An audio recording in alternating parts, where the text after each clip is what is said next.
Tikrai nebuvo jokių nuotaikų. Apart to, kad skraido labai daug žalių papūgų, tai galvojom gal vakar kažko. Ar sunkus greičio ruožas buvo? Ne, jisai toks darbinis, labai darbinis. Labai daug posūkių, tramplinų. Nu, toks Kordobos regionas, jis garsėja klasikinio ralio pasaulio čempionato etapai čia vykdavo. Pas mus tikslas pirmą dieną yra prisitrinti prie mašinos. Vytui, aišku, irgi tai yra pirma diena, kai jisai dirba tą darbą, tai jisai puikiai su juo susitvarkė, bet aišku, kad aš stengiausi labai neskubėti, kad jis galėtų įsivažiuoti.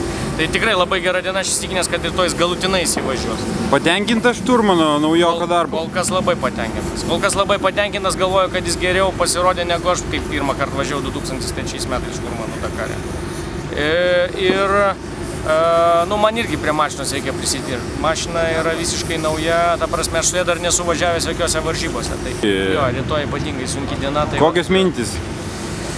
Nu ką, spausim, rytoj norim biškį užsimest, kad būti vėlgi likti pirmam, sakysim, nu, iki pirmos 50 vietos kažkur, gal nuo vidurio į viršutinę dalį būti. Nes tie, kas rytoj liks į galą, tai jau paskui jiems bus labai sunku varžybose. Tai strategija būtų tokia dabar. Nepaleisti savo pozicijų, dar išlaikyti biškį po biškį kilt.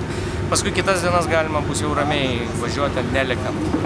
Bet rytoj reikia atlaikyti dar tempą. Reikia parodyti, kad gali išgyventi. Nes rytoj organizatoriai nori atsikratyti visų tų, kurie yra nepasiruošę patys ir kurie per prastai yra pasiruošę techniką. Trasui kokį nors šiaip matėt incidentų, nutikimų, kažkokių lenkimų sudėtingų gal buvo? Matėm daug virtusių mašinų, buvo gal kokios 3, bent tikrai tokios ant šono guli, ten apsivertusios ar į griovį važiavusios.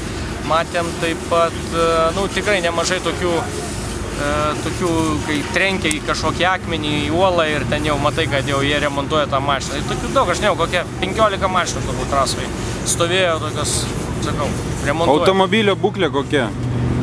Gera. Darius norėjo surasti brėžimą, bet nerado jau.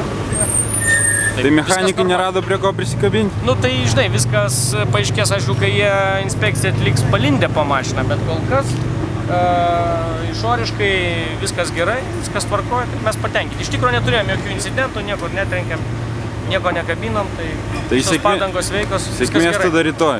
Dėkui. O, vairas gerai, super. Labai gerai.